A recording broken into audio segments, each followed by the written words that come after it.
Alright, magandang araw ho sa inyo lahat dyan, mga taga Davao, mga taga Mindanao, Visayas, and Luzon, at saka sa buong mundo na kung saan mayroong Pilipino. Bali, pag-usapan natin ngayon dito sa Davao City yung economy, no? So, alam nyo ba, sa mga hindi taga Davao o kahit sa mga taga Davao dyan, no, maaaring busy kayo sa trabaho at hindi kayo nakapanood or nakakita ng mga balita sa ating national and local news. Na kung saan sinasabi dito ngayon lang, no, 5 minutes ago, na ang Davao City ay naunguna, no, sa pinakamayaman or the fastest running or the fastest growing economy sa Davao region.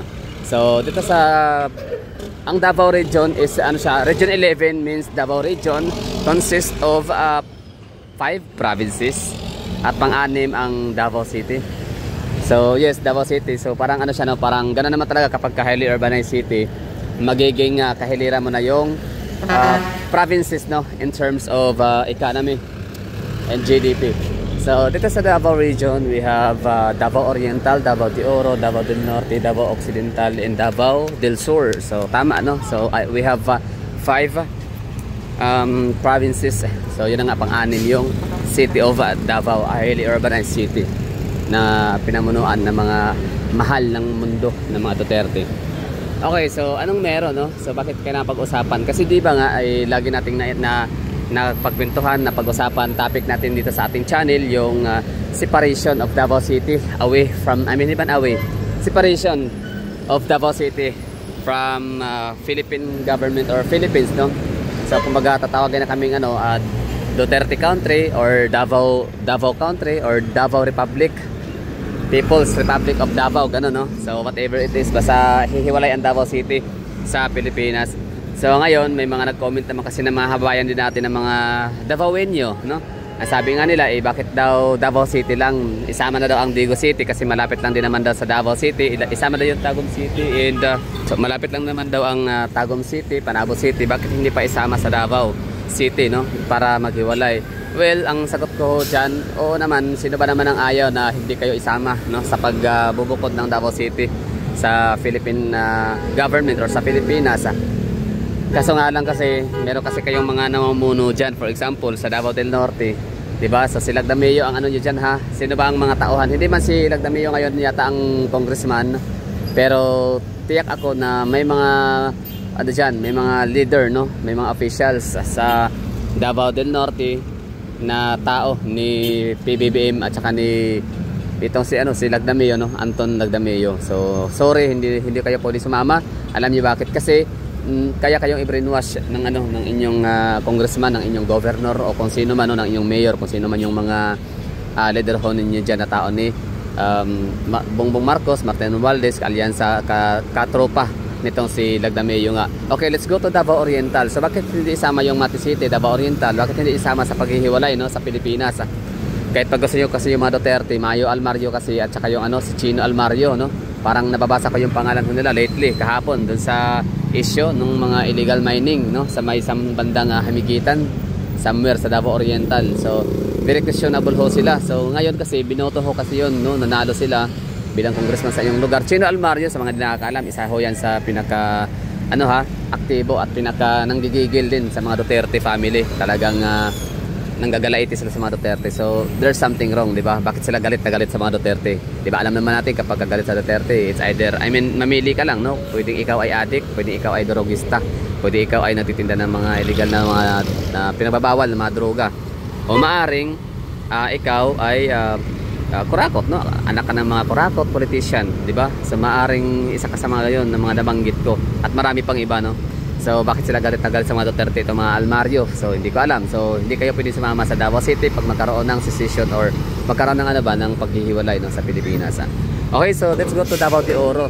Okay, ang Davao de Oro is sila, no, na one of the richest province in the whole Philippines. Dati may mga pagkakataon, no, like siguro I think if I'm not mistaken, like ng mga 2 to 3 consecutive years na pasok sila sa top 2 next to Cebu province. Oo, so pero hindi sila malayo, sobrang layo, like so bali ang nangyari sila ngayon, no, bali hindi sila, nagulat ako dahil sa itong statistics ngayon na dapat dapat mas mayaman sana ang Davao de Oro sa Davao City kasi Davao City alone ha. Buong probinsya ang pinag-uusapan nito, probinsya versus Davao City.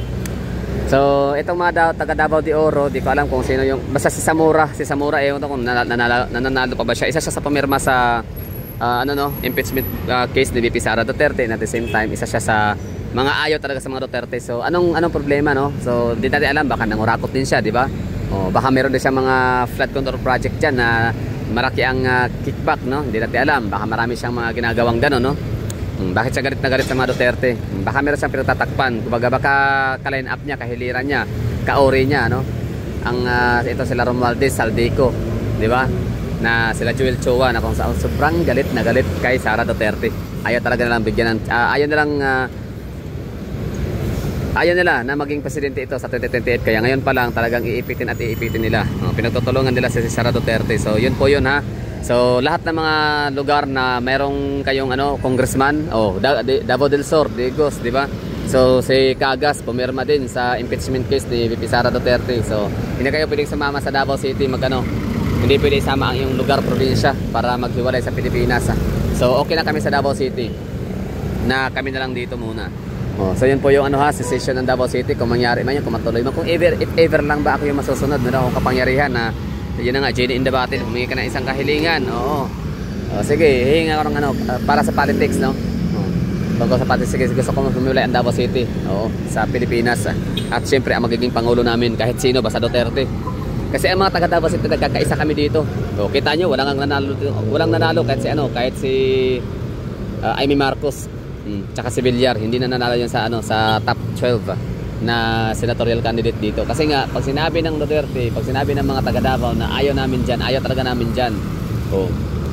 So, ganyan ang Davao City, nagkakaisa kami dito. Sa totoo lang kasi, kahit gaano kayaman yung isang lugar, kung ang mga tao kahit gaano kayaman ang isang lugar, kahit gaano kagaling yung presidente or yung pangulo or yung mayor, as long as hindi nagkakaisa ang mga taong bayan, walang mangyayari yan. So, tingnan nyo yung Davao. Look at Davao City, no? Sobrang layo na nang narating namin pagdating sa ekonomiya. Sa safety, walang makapantay sa safety. Pagdating sa kalinisan, maraming malilinis. Okay lang yan, no? Malinis ang Davao City. Okay na kami doon, no? Hindi man pinakamaganda ang Davao City kasi nasa puso ko nga yung Iloilo talaga yung parangal, no? Parangal. Hindi, pag sinabing malinis, maganda, aesthetic, Iloilo na talaga yan. Davao City malinis lang tsaka maganda, hindi siya ganun ka-aesthetic compared sa Iloilo City. Pero okay, balik tayo dito sa sa ekonomiya. So Davao City naunguna, so Davao Occidental, Davao del Sur, Davao del Norte, Davao de Oro, Davao Oriental. Yung 5 probinsya na yon laban sa Davao City alone. Mas mayaman pa rin ang Davao City. Mas mataas pa rin ang kanyang economy. So grabe yung growth, no? So ganyan ang Duterte effect. Kaya sabi ko sa inyo, maghihiwalay ang Davao City kaya namin mabuhay dito. Alam niyo bakit? Hindi namin kailangan ang Davao Oriental, hindi namin kailangan ang mga Almario ng Oriental, hindi namin kailangan ang mga Zamora ng De Oro. Hindi namin kailangan ang sino ba? Lagdameo. I don't know, Florendo, pwede kasama yan, no? Baka kasi pagkakaalam ko, first cousin lang sila yan. Yan. Florendo, Lagdameo. Hindi namin kailangan ng Cagas, hindi namin kailangan yung sa may Jose Abad Santos, Davao Occidental. Merong anomalya sa flood control project doon, no? So, ninyo 'yon? O sino 'yon?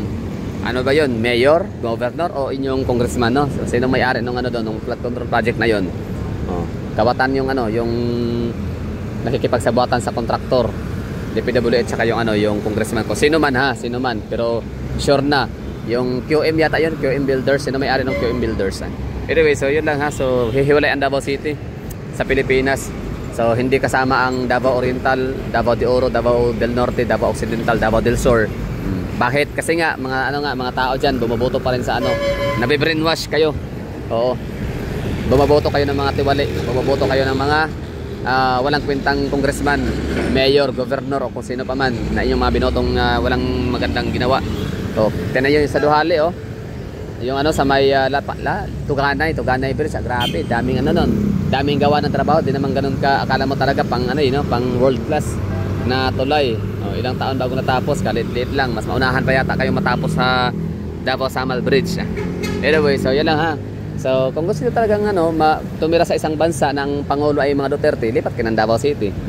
So kung ikay taga Davao Occidental, Davao del Sur, Davao del Norte, Davao Oriental, Davao de Oro, gusto nyo talaga mamumuhay ng tahimik, payapa at progresibo, eh dilipat kayo ng Davao City. Dito kayo magparehistro lahat-lahat, no? Dito kayo magpapa-citizen. Oh, so dalhin nyo lahat ng pamilya nyo dito. Ibenta nyo yung mga lupa, ari-arian sa inyong mga bulubundukin at punta kayo dito. Bulubundukin, probinsya. Nasa inyong mga probinsya, benta nyo na. Tapos bili kayo ng lupa dito sa Davao City. Marami pa namang lupa na mura, malapit sa mga tapo. Davao City pa rin yun. At least Davao City, ang pangulo nyo pa rin Duterte. So, lipat na kayo sa Davao City. Yan lang yung paraan para magkaroon kayo ng katahimikan. Kasi ang pangit talaga ng buhay natin kapag nagtatrabaho tayo, bayan ng tax. Diba? Tapos, nanakawin lang ng mga hindot na mga kongresista. Number 1. Oh.